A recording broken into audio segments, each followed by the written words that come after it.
Just TV देख रहे सभी दर्शकों को विक्रम की तरफ से नमस्कार, आदाब। रूबरू में आप सभी का स्वागत है। दोस्तों, जो हमारा शरीर है, हमारी सेहत है, परमात्मा की तरफ से बख्शी हुई सबसे बड़ी नेमत है हमारे लिए, और इसका ध्यान हम सबसे कम रख पाते हैं। हम ध्यान रखते हैं अपने परिवार का, अपनी जॉब्स का, अपने बिजनेस का, और इन सभी में हम इतना एक वो मगन हो जाते हैं कि जो सबसे ज़रूरी चीज़ है अपनी हेल्थ के बारे में वो हम भूल जाते हैं। और उसका परिणाम ये होता है कि कोई ना कोई कमी हमारे शरीर में आ जाती है, कोई ना कोई रोग लग जाता है। फिर हमें एक अच्छे डॉक्टर्स की ज़रूरत पड़ती है जो इन सभी चीज़ों का इलाज कर सके और जो सही जानकारी हम तक पहुंचा सके। आज हमारे स्टूडियो में ऐसे ही एक डॉक्टर हैं जिनको हम लेकर आए हैं। वो आपको इन सभी चीज़ों के बारे में बहुत अच्छी जानकारी देंगे। हमारे साथ हैं डॉक्टर जगमोहन कालरा जी, जो कि haematologist, oncologist and internal medicine के माहर हैं। आइए एक बार हम इनसे मुलाकात करते हैं। जी डॉक्टर साहब नमस्कार और बहुत बहुत स्वागत है आपका जस्ट हिंदी के स्टूडियो में। नमस्ते जी, I am so glad to be here. आपके सबके मिलके बहुत खुशी हो रही है मेरे को कि मैं आपके साथ हूँ। और जैसा कि आपने बोला, मैं स्पेशलिस्ट हूँ, हीमेटोलॉजिस्ट, ऑन्कोलॉजिस्ट और internal medicine, and I am so happy to be here. जी, और हमें बहुत अच्छा लग रहा है डॉक्टर साहब आप हमारे पास आए हैं। बहुत से सवाल हमारे मन में उमड़ रहे हैं, और सबसे पहले मैं ये पूछना चाहूँगा कि अक्सर लोग इस बात से डरते हैं डॉक्टर क्लिनिक जाने के लिए, क्योंकि मन में एक डर होता है कि अगर हम वहाँ पर जाकर ब्लड टेस्ट करवाएंगे, ब्लड वर्क करवाएंगे, उसके बाद डॉक्टर ना जाने हमें कितनी ही दवाइयाँ जो हैं वो लगा देते हैं। अक्सर ये लोग बात करते सुने जाते हैं कि वहाँ एक बार चले जाओ तो फिर वहीं के होके रह जाते हैं। तो इस बात में कितनी सच्चाई है, कैसे ये सारा कुछ होता है? जी विक्रम जी, मैं ये कहूँगी डॉक्टर के पास जाना डरना नहीं है, क्योंकि जैसा कि आपने बोला हेल्थ इज़ वेल्थ जी। अगर आपके पास हेल्थ नहीं है तो वेल्थ तो कोई काम नहीं आएगी। आप जितना भी कमा लें, बच्चों का ध्यान रख लें, सबसे पहले अपना ख्याल रखना है। अपना ख्याल रखने के लिए तो डॉक्टर के पास जाना बहुत ज़रूरी है, क्योंकि कई बीमारियां आपको पेरेंट्स से आती हैं और कोई बीमारियां यहाँ रहने से, खाना खाने से आती हैं। तो जब आप डॉक्टर के पास जाते हो तो आपकी जो हिस्ट्री ली जाती है इसीलिए ली जाती है कि हम पता कर सकें कि आपको कैसी बीमारी हो सकती है। ये ज़रूरी नहीं है कि बीमारी है, तो डरने की तो कोई बात ही नहीं है। बिल्कुल क्लीन चेक भी मिल सकता है। तो जब ब्लड लेते हैं उससे भी नहीं डरना। कई बार वो कहते हैं अरे इतना सारा ब्लड ले लिया, इतना नहीं होता। हमारी बॉडी में 5 लीटर का ब्लड है, तो उसमें से अगर हमने 20 सीसी ले भी लिया तो कोई घबराने की बात नहीं है, कोई कमजोरी नहीं आती इससे। नहीं, बिल्कुल नहीं जी, बिल्कुल नहीं। तो डॉक्टर जगमोहन जी, एक्चुअली जो ब्लड टेस्ट होता है ये क्यों किया जाता है, क्यों, इससे क्या इसका रीज़न रहता है इसके पीछे?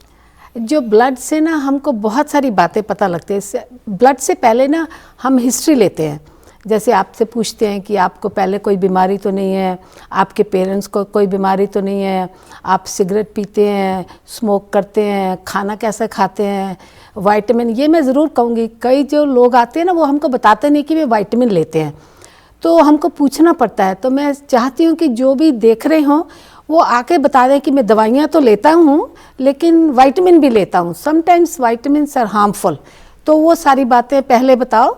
उसके बाद में आपका एग्जामिनेशन होता है कि एग्जामिनेशन से पता लगता है कि आपकी पल्स, तो आपने सुना ही होगा। आजकल हम पल्स लेते नहीं हैं कि वो जो एक मशीन होती है ऑटोमेटिक, तो घबराना नहीं है। वो ब्लड प्रेशर लेती है, पल्स ऑटोमेटिक आ जाती है उसमें। तो आपने कभी नहीं देखा होगा ये डॉक्टर करते हैं, कभी देखा? नहीं देखा ना, ये आजकल छुट्टी हो चुकी है।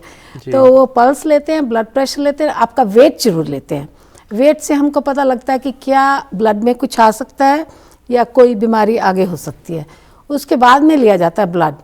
तो ब्लड से हमको बहुत कुछ पता लगता है। एक तो जैसे मेरे ऑफिस में, मैं हीमेटोलॉजिस्ट हूँ, मीना मैं ब्लड स्पेशलिस्ट, तो मैं जब ब्लड लेती हूँ ना, मेरे को उसी वक्त मशीन से पता लग जाता है कि आपके ब्लड की कमी है कि नहीं, एनीमिया जिसको बोलते हैं जी। क्योंकि हमारे हिंदुस्तानी पंजाब के लोगों के ब्लड काफ़ी टाइम कम हो जाते हैं, and we may be born with it, कि हम पैदा उसी ब्लड से हुए हैं, तो फिर कोई घबराने की बात ही नहीं है। तो लेकिन अगर ब्लड बहुत कम हो जाए फिर उससे पता लगता है क्यों कम हो गया। और अदर इम्पॉर्टेंट हमको बात जो पता लगती है, अगर आपको कोई फ्लू है, इन्फेक्शन है, तो एक वाइट काउंट होता है, वो हमको पता लग जाता है कम है कि ज़्यादा है। एक जो तीसरा काउंट जो इम्पॉर्टेंट है, मैं 3 खाली इम्पॉर्टेंट की बात करूँगी, उसको बोलते हैं प्लेटलेट काउंट। उससे पता लगता है कि आपके प्लेटलेट बहुत ज़्यादा तो नहीं है, बहुत ज़्यादा तो भी बीमारी है, बहुत कम है तो भी बीमारी है, नॉर्मल है तो बिल्कुल ठीक है। तो ये 3 तो उसी वक्त पता लग जाते हैं। बाकी का ब्लड है वो लैब में जाता है, और लैब से सबसे इम्पॉर्टेंट जो आजकल हम चेक करते हैं उसको बोलते हैं कि आपको प्री डायबिटीज़ तो नहीं है, इससे पहले कि डायबिटीज़ हो पता लग जाए कि क्या ख्याल रखना है। फिर दूसरा टेस्ट जो उसमें बहुत अच्छा लगता है कि एक थायराइड ग्लैंड होती है नेक में, वो लेडीज़ के लिए बहुत इंपॉर्टेंट है, मेन के लिए भी, दोनों के लिए, लेकिन लेडीज़ के लिए अगर आपका थायराइड ठीक से काम नहीं करता तो आपको सुस्ती बड़ी आएगी, नींद आएगी, और बहुत कुछ पता लगता है उससे, थायराइड के टेस्ट से। और जो नया टेस्ट है, बिल्कुल नया तो नहीं है, 2 साल से 3 साल से हम कर रहे हैं, विटामिन डी लेवल।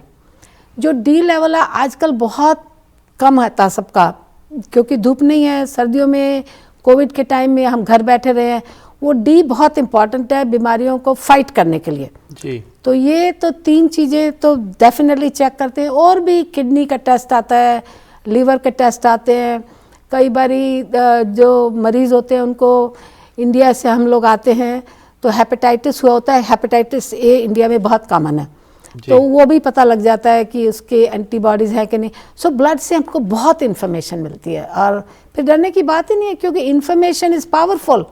जैसे आपको लगेगा कि आपको कोई प्रॉब्लम है तो ठीक हो जाएगी, अगर सब कुछ ठीक है तो बड़ी खुशी की बात है। बिल्कुल। और जैसे डॉक्टर जगमोहन आपने कहा कि विटामिन्स लोग बताते ही नहीं कि वो ले रहे हैं, एक्चुअली लोग समझते ही नहीं कि ये एक मेडिसिन है। बिल्कुल, उनको यही लगता है कि ये तो एक सप्लीमेंट है। ये आप पूछते हो कि मेडिसिन क्या क्या लेते हो, क्योंकि इसलिए शायद लोग वो बताते नहीं। और ये ऐसे आप ये कह रहे हैं कि कई बार वो हार्मफुल भी रहते हैं विटामिन्स। बिल्कुल जी, ये क्योंकि एक नई बात है हमारे दर्शकों के लिए, क्योंकि अक्सर लोग समझते हैं विटामिन्स जो हैं ये शरीर को कोई नुकसान नहीं पहुंचाते। बिल्कुल बिल्कुल। Too much vitamin is always dangerous, anything too much is dangerous. Specially एक होते हैं विटामिन ए, डी एंड के, ये होते हैं फैट सॉल्युबल। ये आपकी बॉडी में जाके ना स्टोरेज हो जाती है उसकी, जिसकी की ज़्यादा ज़रूरत नहीं है। और एक वाटर सॉल्युबल विटामिन होते हैं जो बी होते हैं, सी होते हैं, उनका कोई डेंजर नहीं है, वो जितनी आपकी बॉडी को चाहिए रख लेंगे, बाकी का निकल जाता है बाहर। तो वो अगर आप बी कॉम्प्लेक्स लेते हैं कोई बात नहीं, सब लोग थोड़ा सा लेते हैं। अगर आप सी लेते हैं इम्यूनिटी के लिए, आजकल बहुत लोग लेते हैं, बिल्कुल कोई बात नहीं है। तो ये थोड़े से डिफरेंट तो आप बता देंगे तो हम आपको बता सकते हैं कि ये आपके लिए अच्छे हैं कि नहीं जी। और जैसे डॉक्टर जगमोहन की कुछ लोग जैसे कहते हैं कि अगर जो डायबिटीज़ होती है, जैसे आपने जिक्र किया, प्री डायबिटीज़ या डायबिटीज़ लोग हो गए, तो ऐसे ये सुना जाता है कि अगर एक बार वो मेडिसिन लग गई, शुगर की मेडिसिन, तो वो सारी उम्र के लिए चलती रहेगी। इसमें कितनी सच्चाई है? इसमें थोड़ी सच्चाई भी है और थोड़ी नहीं भी है।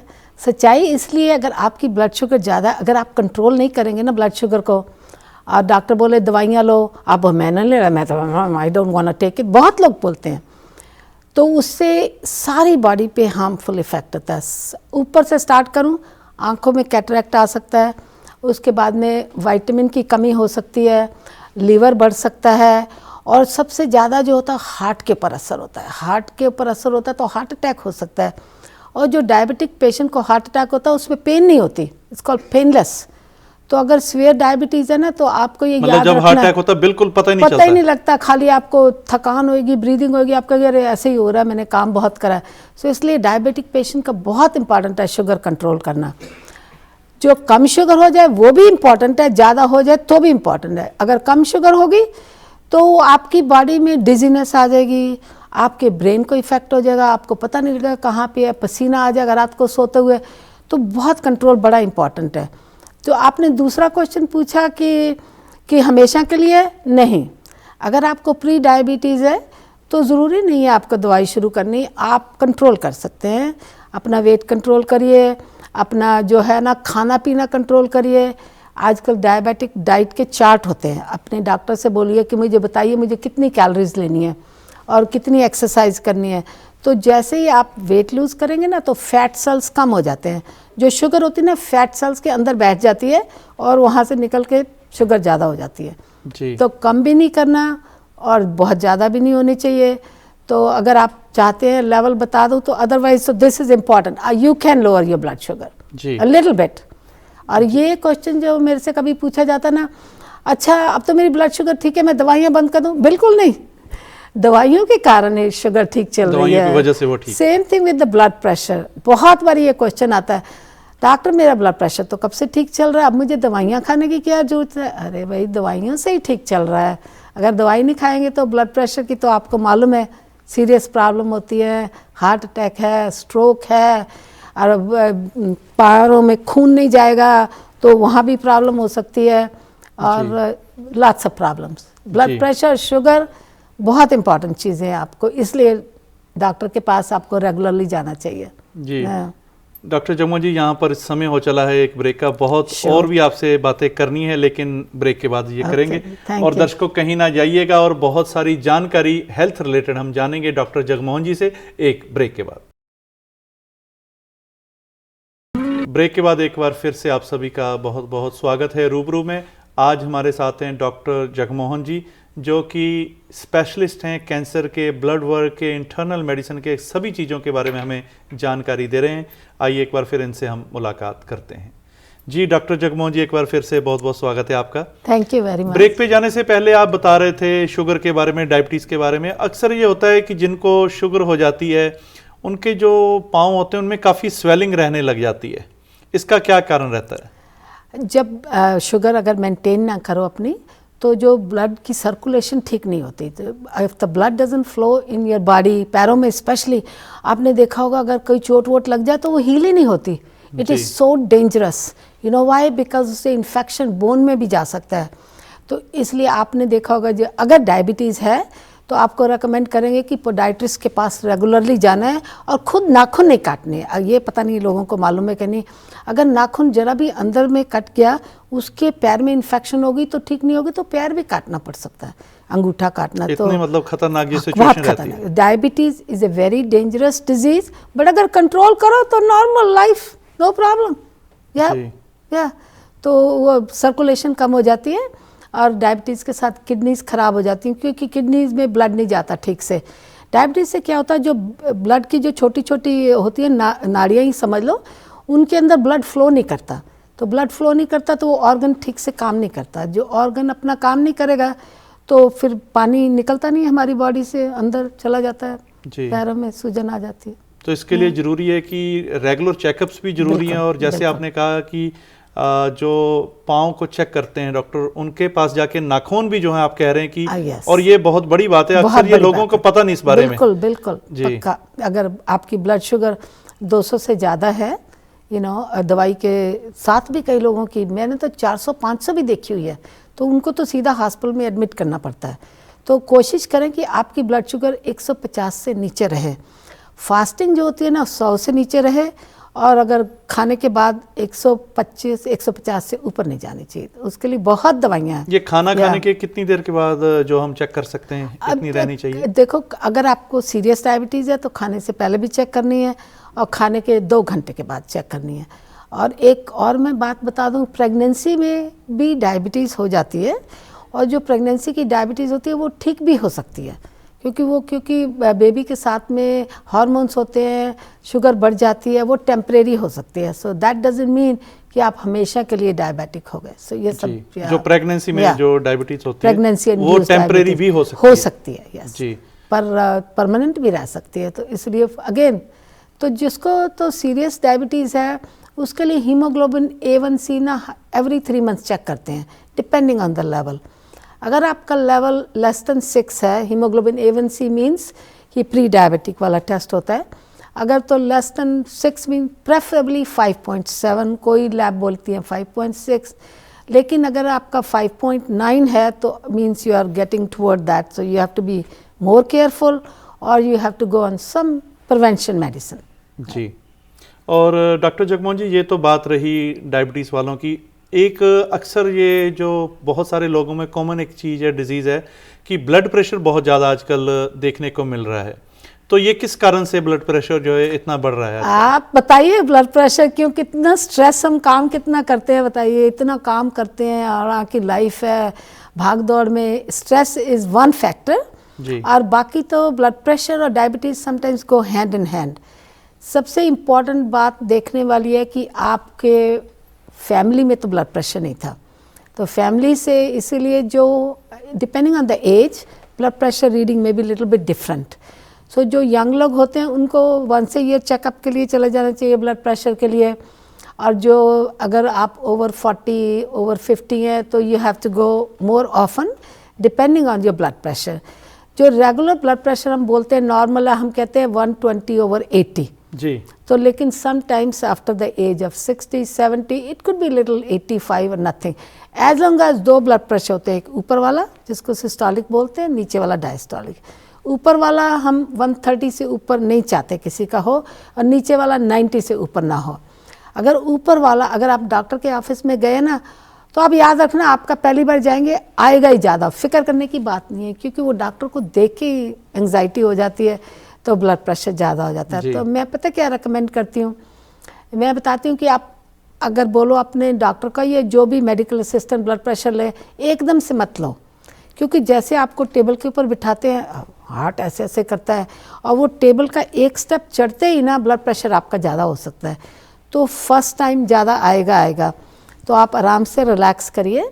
अगर आपको पानी का घूंट पीना है और अगर आपको थोड़ा सा सांस ले लो 1-2 बारी, रिलैक्स हो जाओ, तब ब्लड प्रेशर लोगे आपका देखे 10 पॉइंट कम आ जाता है कई बारी जी। तो इसको हम वाइट कोट सिंड्रोम भी बोलते हैं, वाइट कोट को देखते ही ब्लड प्रेशर ज़्यादा हो जाता है। So that's called anxiety. So anxiety is number 1 for temporary blood pressure, family history, और then some people are born, there are some chemicals in the blood that can induce the blood pressure. So ये दोनों diabetes और blood pressure दोनों बहुत dangerous हैं, heart के लिए, brain के लिए, किडनी के लिए, सारी बॉडी के लिए। और ये जरूरी नहीं कि अगर किसी को डायबिटीज उसको ब्लड प्रेशर भी होगा, ऐसा कुछ होता है या नहीं? नहीं, ज़्यादातर मैं देखती हूँ कि तकरीबन इकट्ठे होते हैं, पर not necessary, not at all जी। और इसको ब्लड प्रेशर को कैसे ठीक रखा जा सकता है? कोई खास डाइट आप रिकमेंड करते हैं? किस तरह से ये सारा प्रोसीजर होता है? जो देखिए, अगर तो वैसे तो हमको बचपन से ही सिखाना चाहिए कि आप नमक कम खाओ, क्योंकि the more salt in the body the higher the chances the blood pressure will be. तो कोशिश करें कि नमक कम डालें अपनी सब्जियों में, शुरू से ही आदत डालें। एक बार ये आदत पड़ गई, जैसे हम पंजाबियों की है ना जी, कि हम अचार भी खाते हैं, हम नमक भी खाते हैं, हम चाट मसाला भी खाते हैं। अब मैं क्या करूं, मैं खुद ही बहुत खाती हूँ। गोलगप्पे भी खाते हैं। गोलगप्पे तो खाते ही खाते हैं। तो खाइए, सब कुछ खाइए, ये अपनी बॉडी को ये नहीं कहिए कि मैं ये ना खाऊं, पोर्शन में खाइए। तो शुरू से अपने बच्चों को समझाइए या बीवी को समझाइए कि नमक कम डालो सब्जी में। तो एक नमक की बात और होती है। फिर दूसरी बात जो हमने पहले बोला, स्मोकिंग, अल्कोहल, और अपना स्ट्रेस कम करिए। सो हम सब लोग काम करना चाहते हैं, हम सब लोग न्यूयॉर्क में हर वक्त भागदौड़ी लगी रहती है ना। बिल्कुल। कभी कोई गाड़ी का काम हो गया, बिल पे करने हैं, अब टैक्स का सीज़न आ गया, स्ट्रेस तो सबको बहुत है। तो stress management, whether you do yoga, whether you do meditation, whether you do mindfulness, whether you fight with people, मैंने देखा कई लोग ना गुस्सा निकालने से उनका स्ट्रेस कम हो जाता है जी। So stress management is very important जी। कई लोग घर पे भी गुस्सा निकालते रहते हैं, उसके लिए क्या कहेंगे? उसके किसके ऊपर आप गुस्सा करते हैं? वैसे एक बात कह रहा हूँ, मैं बता दीजिए, कोई बात नहीं, अपने हमारे दर्शक आपके अपने मैं तो गुस्सा सहता हूँ, गुस्सा करता नहीं। हाँ, देखिए कितना अच्छा करते हैं, तभी तो आप कितने रिलैक्स्ड है। जी जी। तो अगर कोई आपको डांट रहा है ना, चुप करके हाँ जी बिल्कुल ठीक है, ठीक, आप ठीक कह रहे हैं। ब्लड प्रेशर को कम करने का बहुत अच्छा तरीका है जी। और डॉक्टर जगमोहन जी, जैसे इसके साथ एक और जुड़ी बात है, कोलेस्ट्रॉल की काफ़ी प्रॉब्लम जो है लोगों में पाई जाती है, उसके लिए कैसे उसका समाधान है और ये किस कारण से होता है? ओके, कोलेस्ट्रॉल एक ऐसा फैट होता है जो कि अगर बॉडी में ज़्यादा हो जाए तो that it settles in your arteries. Arteries जो नाड़ियाँ होती हैं, they bring the blood to your body. जो हार्ट जो हमारा वो लंग्स और हार्ट जो है फिल्टर होते हैं, तो हमारे सारे जैसे पैरों से खून आ रहा है, हाथों से खून आ रहा है, ब्रेन से खून आ रहा है, वापस आता है right side of the heart, पहले लंग में जाएगा, वहाँ प्योरीफाई होएगा, क्योंकि हम जब सांस लेते हैं ऑक्सीजन जाती है, प्योरीफाई होके वो हार्ट में जाएगा, फिर हार्ट अच्छा वाला ब्लड पुश करेगा। तो अच्छा वाला ब्लड पुश करेगा तो हमारे ऑर्गन अच्छे से काम करते हैं, किडनीज अच्छे से काम करेगी, ब्रेन अच्छे से काम करेगी। तो उसके लिए जो होता है ब्लड प्रेशर अगर और डायबिटीज़ दोनों चीज़ें मिलके, अगर कोलेस्ट्रॉल तीसरा नंबर हो गया तो तीनों चीज़ें मिलके वो आर्टरीज को थिक बना देती हैं। आर्टरीज जो होती है ना, वो एक पाइप की तरह से होती हैं। तो जो अगर ये पाइप थिक हो गया ना, तो उसकी सेहत कम हो जाएगा तो ब्लड जाएगा नहीं बॉडी में. So we have to keep the cholesterol down, blood pressure down and sugar down. तो वो जो कोलेस्ट्रॉल होती है वो फैट से आती है. जरा 2-3 तरह के फैट होते हैं, ट्रांस फैट, सैचुरेटेड फैट, कभी और डिटेल में बात कर सकते हैं जी. तो 4 तरह के कोलेस्ट्रॉल आजकल इम्पॉर्टेंट हैं. जब ये ब्लड से सारे पता लगते हैं. आपने पहला क्वेश्चन पूछा था ब्लड से क्या पता लगता है. जी. ब्लड से आपका पता लगता है कि टोटल कोलेस्ट्रॉल क्या है. उसके बाद जो हम चेक करते हैं ट्राइग्लिसराइड. इंडियन लोगों में ट्राइग्लिसराइड बहुत ज़्यादा होती है. That's from fat. हम लोग पकोड़े खाते हैं, समोसे भी खाते हैं. हाँ, समोसे, पकोड़े, फ्राइड फूड हमारे को बहुत अच्छा लगता है. जी. उसके अंदर सब फैट होता है और उससे कोलेस्ट्रॉल ज़्यादा हो जाता है. स्पेशली आप खाना खाने के बाद कभी मत जाओ डॉक्टर के पास. जो कोलेस्ट्रॉल चेक करते हैं हमेशा फास्टिंग करते हैं, 12 आवर्स फास्टिंग. अगर आपने थोड़ी सी चीटिंग करनी है ना तो आप 2 दिन ना फैट मत खाओ तो कोलेस्ट्रॉल आपका थोड़ा सा नीचे हो जाएगा. But that's wrong. तो अगर कोलेस्ट्रॉल आजकल total cholesterol, triglyceride, HDL which is called heavy density, LDL mean low density. जो हैवी डेंसिटी है उसको हमने ज़्यादा करना है, LDL को हमने कम करना है. जो HDL कैसे ज़्यादा होगा, that's called good cholesterol. Again exercise, low salt diet, these are the 2 main thing. Exercise, जितना आप एक्सरसाइज करेंगे, जरूरी नहीं है कि आप कितने सारे स्टेप लो. Exercise could be weight exercise और कैलोरीज कम करनी है. Intake and output. जी. इनटेक जो हम लेते हैं, आउटपुट. अगर आपका आउटपुट अच्छा है उसके लिए आपको रेगुलर लेना पड़ेगा तो भी आपका कोलेस्ट्रॉल ठीक रहता है. सो ये सब बैलेंस करना है. जी. और डॉक्टर जगमोहन जी और भी कोलेस्ट्रॉल के बारे में बात करेंगे, लेकिन यहाँ समय हो चला है एक ब्रेक का. और दर्शकों कहीं ना जाइएगा, और बहुत सारी जानकारी और बहुत सारे विषयों पर हम लेंगे डॉक्टर जगमोहन जी से, लेकिन एक ब्रेक के बाद. ब्रेक के बाद एक बार फिर से आप सभी का बहुत बहुत स्वागत है रूबरू में. आज हम बात कर रहे हैं हेल्थ की, कैसे सेहत को ठीक रखा जाए और क्या क्या चीज़ें ज़रूरी रहती हैं इसको ठीक रखने के लिए, सभी पर चर्चा कर रहे हैं. डॉक्टर जगमोहन कालरा जी आज हमारे साथ हैं. आइए एक बार फिर इनसे गुफ्तगू करते हैं. जी डॉक्टर जगमोहन जी, एक बार फिर से बहुत बहुत स्वागत है. Thank you ji. ब्रेक पे जाने से पहले आप बात कर रहे थे कोलेस्ट्रॉल की, कि कोलेस्ट्रॉल किस वजह से होता है और कैसे इसको ठीक कर सकते हैं. और ये भी बात लोग पूछते हैं कि अगर कोलेस्ट्रॉल की जो दवाई होती है एक बार लगी, क्या इससे छुटकारा पाया जा सकता है या ये भी परमानेंट रहती है? बहुत अच्छा क्वेश्चन है जी. अगर आप यंग हैं, let's say you are a teenager और you are early less than 30, तो बिल्कुल छुटकारा पा सकते हैं. लेकिन अगर आपकी फैमिली ही पहले से कोलेस्ट्रॉल एक I won't call it disease, call a problem, you are born with high cholesterol, so तब नहीं छुटकारा पा सकते. क्योंकि अगर जैसे ही छुटकारा पाएंगे, जैसे आपने बोला पाइप छोटा हो जाएगा, ब्लड जाएगा नहीं ब्रेन, स्ट्रोक हो सकता है. इसलिए बहुत इंपॉर्टेंट है कि आप कोलेस्ट्रॉल अपनी नीचे करिए और तब नहीं छुटकारा पा सकते. लेकिन अगर आपका cholesterol, obesity is one of the most common problem in teenagers these days, तो इसलिए हम चाहते हैं कि फैमिली को शुरू से ही. मैं आपसे पूछने वाला था कि जैसे आपने कहा कि टीन एज में, और बड़ा एक सुन के अचंभा सा होता है कि इतनी छोटी एज में भी ये हो सकता है. बिल्कुल. मैंने तो 6-6 साल के बच्चे देखे हैं high cholesterol, because the father had a cholesterol. So it's so important to get that check if you have a high cholesterol in family. And अगर अर्ली डेथ हुई हो ग्रैंडफादर में और अंकल में, कि उनका हार्ट अटैक हुआ हो less than 50, less than 60, very important, very important. तो या तो लेकिन अगर आप पता लग जाए कि थोड़ी कोलेस्ट्रॉल ज़्यादा है तो आप स्टार्ट, वही हम बेसिकली बोलते हैं, एक्सरसाइज डजंट मीन कि आपको मोटापा कम होए. एक्सरसाइज मीन आपको बॉडी को हेल्थी बनाना है. सो मोटापा के लिए आप एकदम खाना बंद कर दोगे वो भी तो ठीक नहीं है ना. कि बॉडी को न्यूट्रिशन भी चाहिए, बॉडी को प्रोटीन्स चाहिए, बॉडी को फैट चाहिए. जैसे हम बोल रहे थे कि हम लोग फ्राइड फूड खाते हैं, ये नहीं कि आप बिल्कुल बंद कर दीजिए, आधा कर दीजिए पहले से. और आपने कुछ घी के बारे में कुछ? जी बिल्कुल. जैसे इंडियंस होते हैं तो देसी घी का काफ़ी इस्तेमाल किया जाता है घरों में. या ये कह ले जब सर्दियाँ आ जाती हैं तो पंजाबी लोग पिन्नियाँ काफ़ी बनाते हैं घरों में. अच्छा लगती हैं, राइट जी. चाय के साथ बहुत खाते हैं. तो किस तरह से वो नुकसानदायक है या नहीं है? हर चीज़ अच्छी भी लगती है तो वो भी करनी चाहिए. ये नहीं भी कि अब हम खाना पीना बंद कर दें, हम कोई साधु थोड़ी बन रहे हैं. साधु जी भी सब कुछ अच्छा खाना खाते हैं, सब्जियां खाते हैं, जी। तो हर चीज़ थोड़ी सी कम कर दीजिए। लेकिन घी बहुत इंपॉर्टेंट है बॉडी के लिए। Ghee means fat, you need a little fat in the body. अगर आपकी बॉडी में फैट नहीं है तो ब्रेन सेल काम नहीं करते ठीक से, क्योंकि ब्रेन के सेलों के अराउंड फैट की लाइनिंग जरूर चाहिए, नर्व सेल को फैट चाहिए, तो थोड़ा सा फैट तो चाहिए ही चाहिए। थोड़ा सा घी कहने का मतलब घास खा सकते हैं हम। हाँ जी, बिल्कुल खाइए जी, मतलब ज़्यादा मात्रा नहीं होनी चाहिए हर चीज़ की, जो अगर कोई भी चीज़ ज़्यादा में इस्तेमाल करते हैं वो नुकसानदायक है। बिल्कुल बिल्कुल जी। और डॉक्टर साहब, आप कैंसर स्पेशलिस्ट भी हैं। हाँ जी। उस विषय पे हम आते हैं कि कैंसर एक सुन के बड़ा डर सा लगने लग जाता है, हर कोई ये नाम भी नहीं लेना चाहता कैंसर का। ये कैंसर एक्चुअली क्या है, इसके बारे में आप बताइए। कैंसर का नाम से बिल्कुल डर लगता है।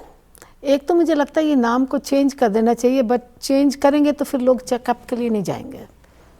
तो जो कैंसर होता है ना, जैसे हमारी बॉडी में बहुत सारे सेल हैं, तो जो सेल जो होता है ना, अगर वो ग्रो बंद नहीं करता, जैसे आपको चोट लगती है ना जी। तो आप देखते हैं कि वो रास्ता आ गया तो स्कार टिश्यू बनता है, और स्कार टिश्यू फिर ठीक हो जाता है तो ठीक हो जाता है।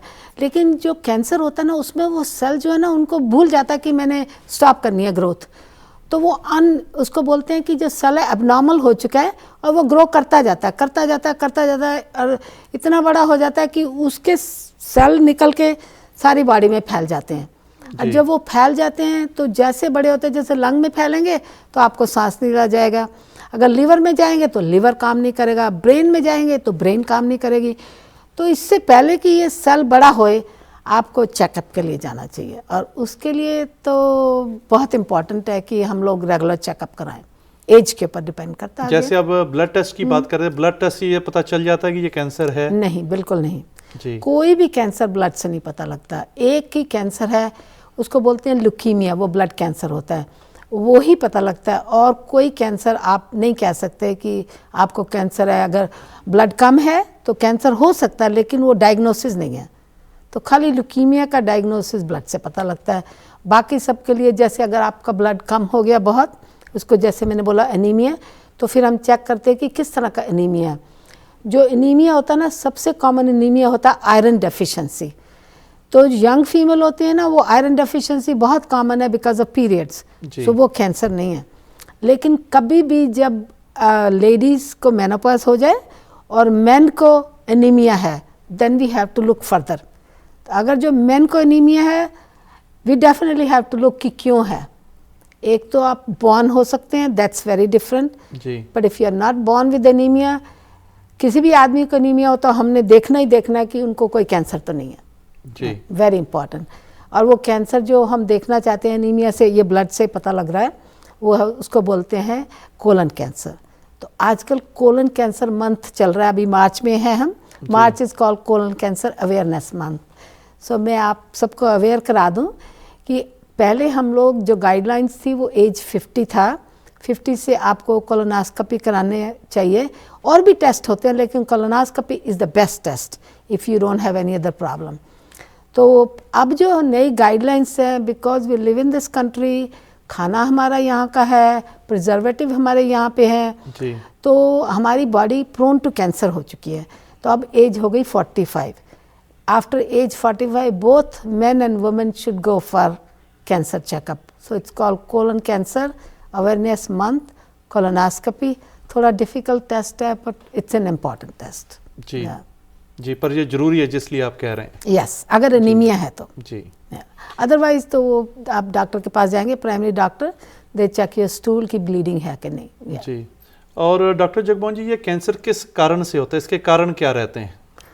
कारण जो होते हैं ना, अगर ये कारण मैं बता दूं एक, तो मेरे को तो नोबेल प्राइज़ मिल जाएगा।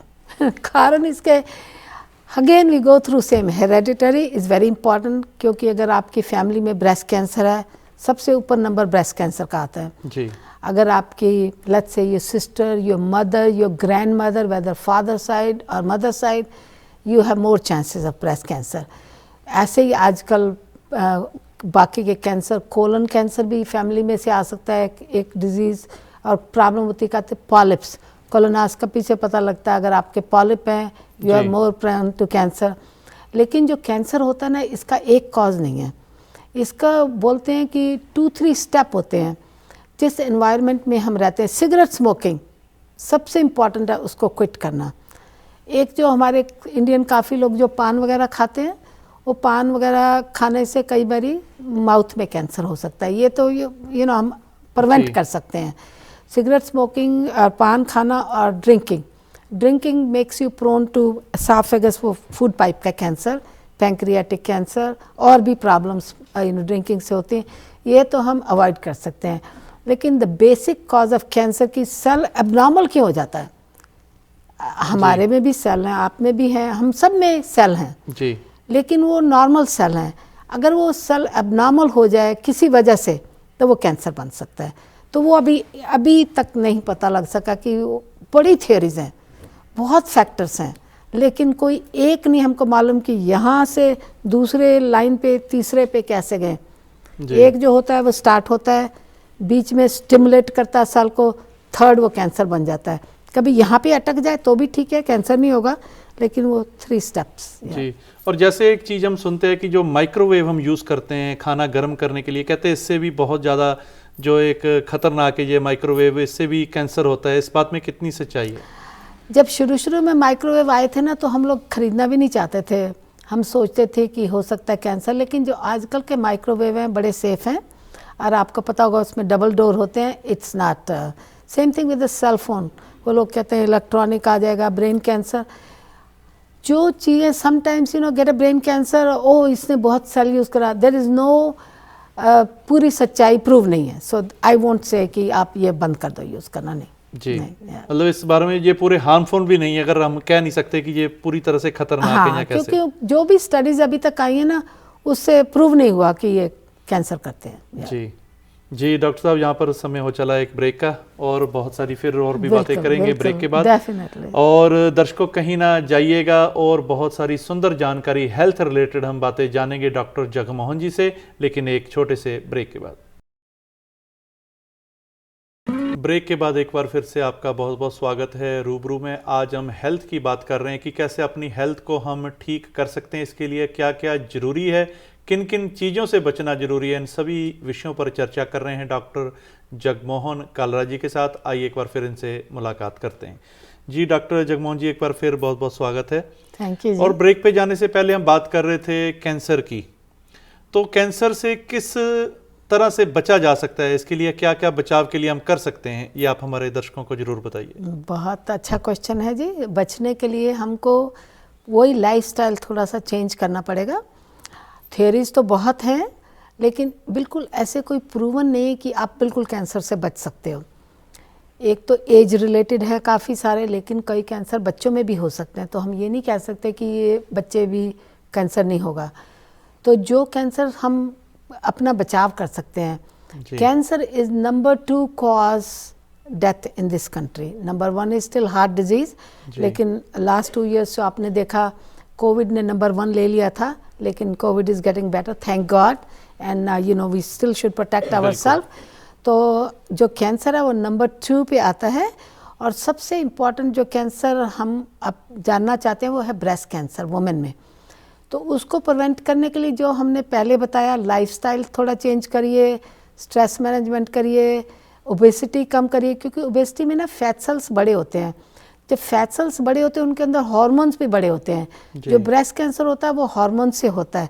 तो हम चाहते हैं कि आप हेल्थी रहें, तो sometimes modifying your diet is very important. Instead of refined food, जैसे कि हम आटा अगर व्हीट का ले लें, ग्रेन का ले लें, वो हेल्प करेंगे।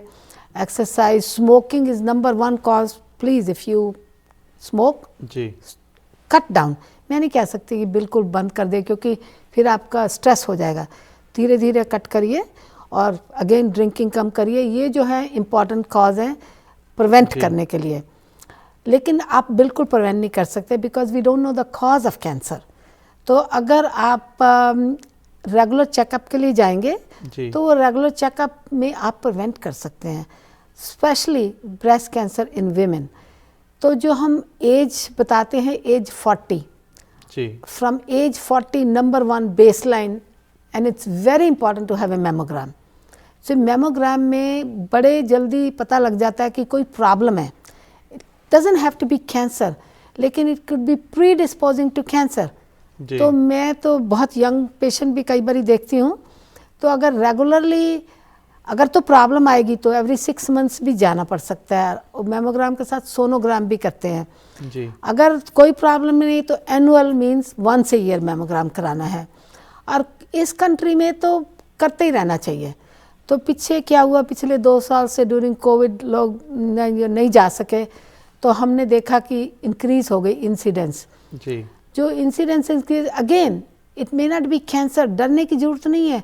आपका मे बी कैल्शियम डिपॉजिट है, वो कैल्शियम डिपॉजिट कई बार तो बिल्कुल benign means not a cancer, कुछ भी नहीं करते हैं, लेकिन ऐसे लगे कि बड़ा बड़ा कैल्शियम है तो बायोप्सी से निकाल देते हैं। Biopsy is not difficult, it's an out patient procedure. So most important prevention is mammogram every year. ये तो हो गया फीमेल में। और दूसरा इम्पॉर्टेंट फीमेल, यंग फीमेल्स, जी।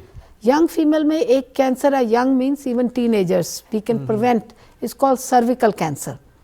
सर्विकल कैंसर के लिए आजकल वैक्सीन है जी। तो उस कैंसर के लिए वैक्सीन को आपको, आपकी लड़की है तो एज 10 और 11 पे आपको गायनेकोलॉजिस्ट से बात करनी पड़ेगी कि इनको हम वैक्सीन दे सकते हैं कि नहीं।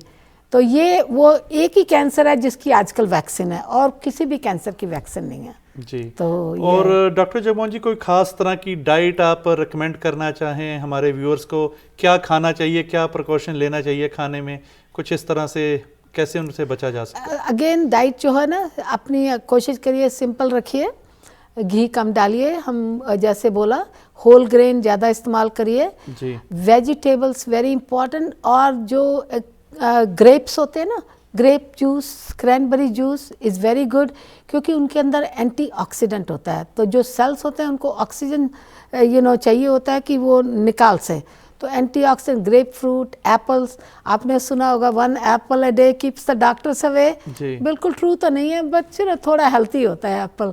तो फ्रूट्स अपनी डाइट में डालिए, वेजिटेबल डालिए, कोशिश करिए ज़्यादा कैन वाले फूड ना खाएं, तो बीफ वगैरह थोड़ा कम खाएं क्योंकि उसके अंदर एनिमल फैट होता है, तो उससे fish is very good for the prevention, little bit, not 100%। तो वाइट मीट, चिकन और रेड मीट अवॉइड करिए जी। और ये तो बात रही कि कैसे हम इससे बचाव कर सकते हैं। अगर किसी को कैंसर हो गया है तो उसके लिए उसको क्या करना चाहिए? ओके, सबसे पहले तो आपको डॉक्टर के पास जाके आपको क्या तकलीफ़ क्या है, इसके लिए मैं हमेशा बोलती हूँ, जैसे हमारे को चोट लगती है 3-4 हफ्ते लग जाते हैं ना चोट ठीक होने में जी।